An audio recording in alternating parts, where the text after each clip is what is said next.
Okay, I'm now sitting with Owen Colley. He's an inventor of various instruments that amazes me, and he's got a lot of interest. Can you tell us how you got started in inventing instruments using everyday objects and putting together guitars or fiddles or violins? Okay, I'll go back a long ways because you want a story, but it's true. My oldest daughter was born with a heart deficiency, which was corrected when she was 4 years old, but she was never athletic like her brothers. And so she tried to impress Daddy playing Daddy's mandolin. Mandolin has the tightest strings of all the stringed instruments and cutting into her little fingers. So I started looking for instruments that she could handle. And that morphed into a hobby of collecting strange instruments. I put a limitation on my spending by making a rule that I can't buy a new instrument until I learn to play the last one. So I can kind of play anything that's got strings on it. If I can't play it very good, I can still know enough about it to teach you how to play it. And so I got to know instruments. I'm a machinist. I was born to make things. My mother had a bunch of wood carvings that I made before I started grade school. And when I graduated from high school, it wasn't very long before I got into the machinist trade and making things with my life. And so then I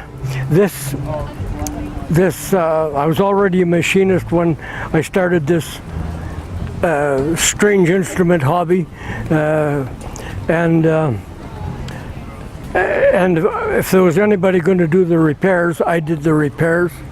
So it kind of trained me into the standard functions of any instrument, your fret spacing and all these kind of things. And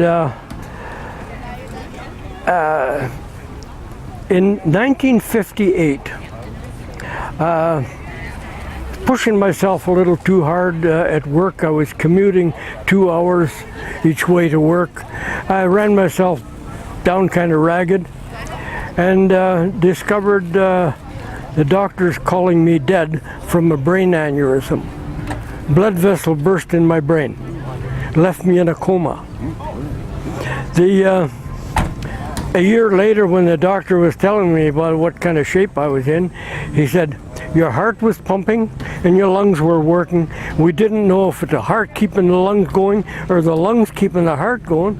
But he said, "I'm ashamed of how hard we pushed you." But he said, "We couldn't get a nerve impulse anywhere in your body." And actually, when I did release me from the hospital, I was wearing a lot of bruises. They pushed me quite hard.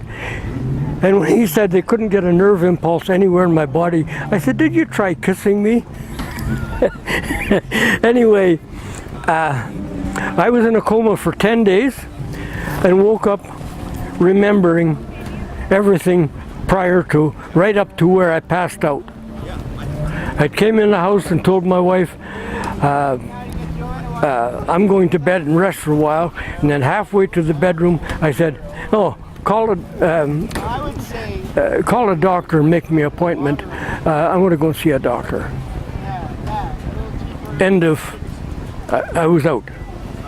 And woke up 10 days later remembering how I had told her that I had to go to the doctor. They did CAT scan and all this kind of stuff and couldn't find evidence of the break. I mean, they couldn't find which blood vessel broke, but they could see that I was damaged bad. And no memory, nothing working except my heart and my lungs. Well, that put me into retirement. And it was while I was in retirement that somebody suggested I put strings on a shovel. And I scoffed. And he showed me a newspaper clipping. Somebody had done this in Vancouver. I'm not the first. But it was a rather crude job. They used popsicle sticks for frets. It was a little bit crude. But being a machinist, I made my shovel very accurate. And some of these guitarists are still saying it's the best of the bunch. Although I tend to favor the moose antler.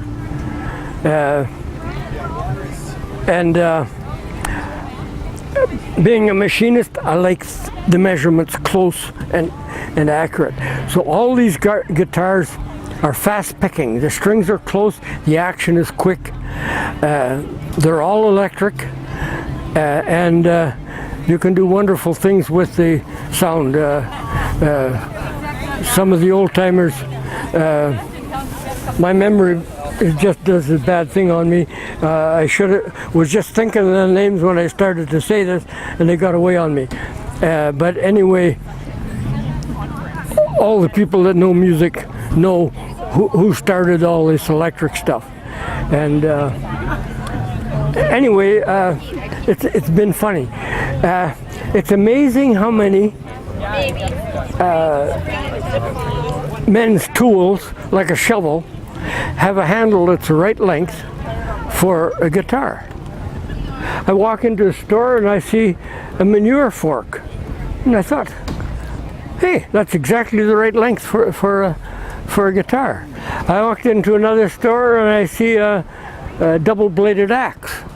Oh, that's the right length for a guitar. And so it goes. So I've got quite a few tools. And it's crazy, I make more guitars than anything else, and that's what I play the worst. So was the shovel your first one that you actually... So the shovel was the first one that I made. And this shovel still rates right up with all of the good ones. Okay. So it's been a real fun hobby. What I do best is mandolin. Way back in high school when I wanted to learn to play guitar. So learn the chords. Okay, you got all the chords. Now what do? Where's the melody? I'm playing 3 notes on that chord. Which note do I want? So somebody suggested, go to melody instruments. None of the whole thing, the chord and all the related notes. Go to a melody instrument. So I got a mandolin, and that's where I got going. It's with the mandolin. I had trouble. I still have trouble with 5-string guitar. It turns out to be a thing. The roll that you do is basically a chord. You got to mess up that roll, the pattern, to get the note that you want in the right place. And it's a bit confusing for me. I'm not that bright. Tenor banjo, phenomenal. Same tuning as a mandolin, same pattern rather. It might be a 1/5 lower, and things like that. And then same thing with cello. Back to the same finger pattern. So cello came to me kind of quick after I made a cello for a phenomenal musician. I made him a paddle. His hobby was cedar strip canoes. And I made him a cello out of a paddle, and went to the music store to get the measurements of a cello so I could get the proportions right. And the woman sold me a cello on prices I couldn't refuse, and so I learned to play cello. And my advice to anybody who wants to do that, do it like I did, play it in the dark. Let your ears train your fingers. Okay. And I got to feel the cello way quicker than I expected. The other instrument that I started, well, in fact, it was the first one that taught me this trick, was the bandura. There's 55 strings. How cross-eyed can a guy get trying to figure out what string to put your finger on? And so I played that by feel in the dark. Let my ears train. It's amazing how your ear can tell you how far to reach.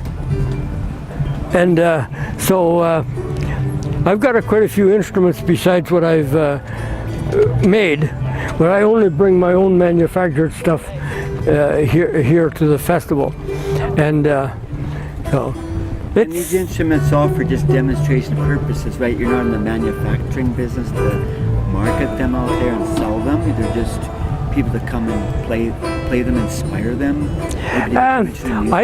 I don't want to get anywhere close to manufacturing. Nothing is patented. If somebody wants to copy it, so be it. I'm an old man. I'm not going to live long. So why grab for more money and not have time to spend it because I'm working so hard to grab it? When I built this little banjo, well, a little banjo is 22 inches across, it was because in my notion of a good note for a bass guitar, banjo has the right kind of a ring and the right kind of a sustain. But the bigger the banjo, the better the sustain. So this one is 22 inches. I put it on a motorcycle rim to get my size and stretched the skin myself. And I think it's the biggest bass anywhere.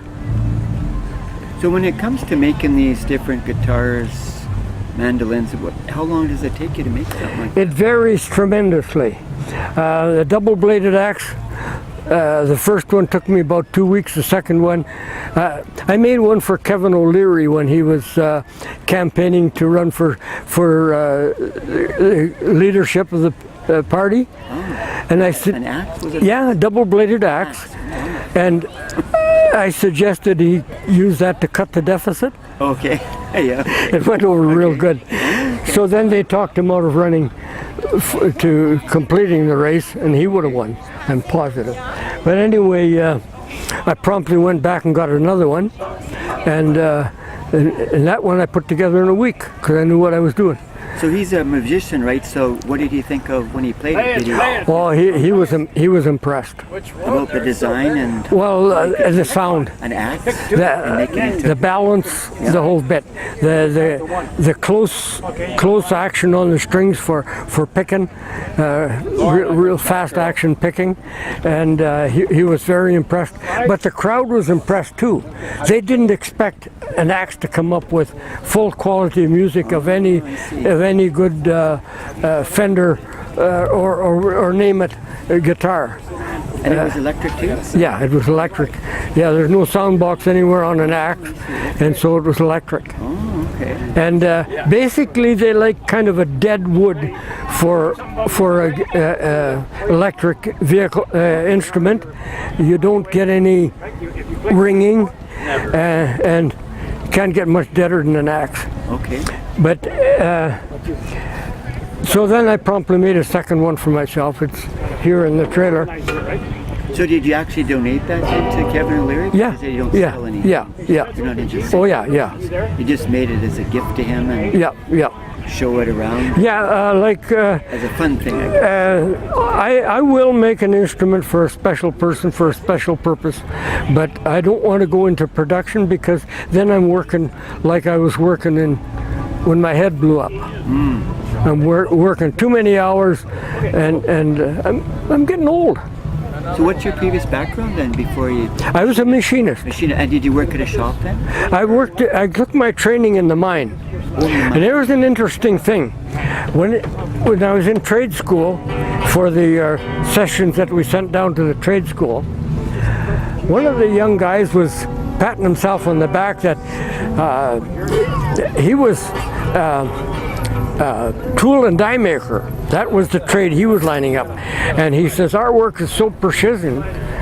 And I overheard I was working on a planer just around the corner from the shop, and I overheard the instructor said, there's 3 men here this week from the North Country in the mine, and he says, no other machine shop anywhere in the world is going to give us broad a range of training as the mine.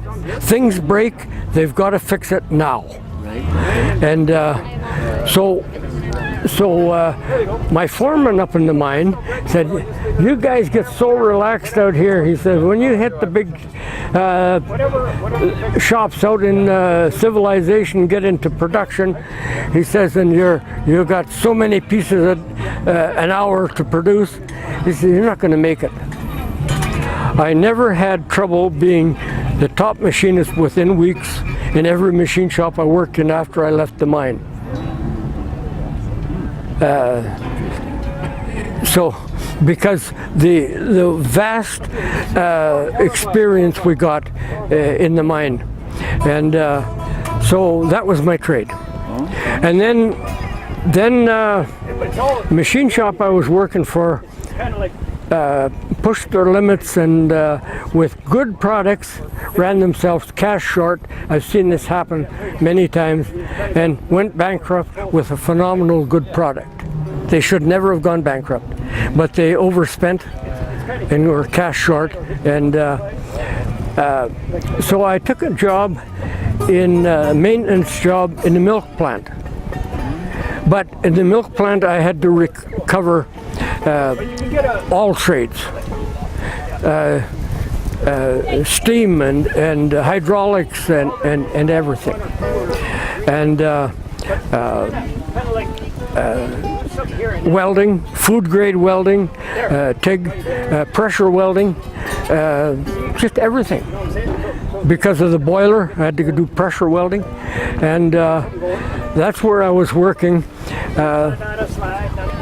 Most what we were working on was high-speed packaging equipment, and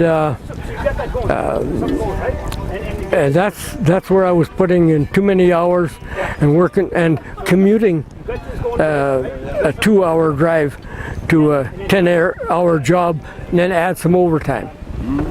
And that's when my head blew up and put me into retirement. So, yeah, the doctor said he got me marked down as the best recovery in history.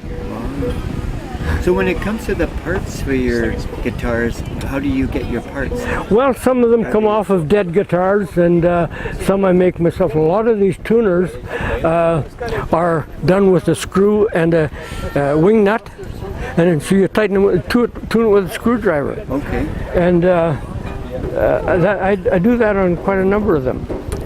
Okay. I buy strings from China. And fret material, things like that, pickups from electrical pickups.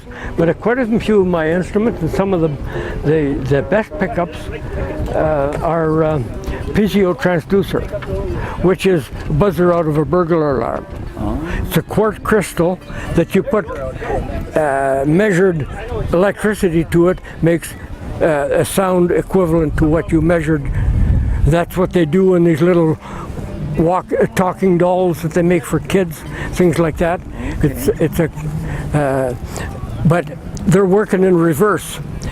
My pickups are picking up the vibrations and feeding it to the amplifier. Oh, I see. Okay. But they were intended for making sound, door chimes, things like that. Okay. And I buy them in bulk from China too. Oh, okay.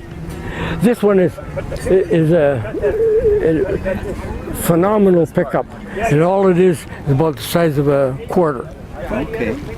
And So how do you come to find all these odd things like the antlers? Like, that's a weird, you would not think of a guitar antler could be a guitar.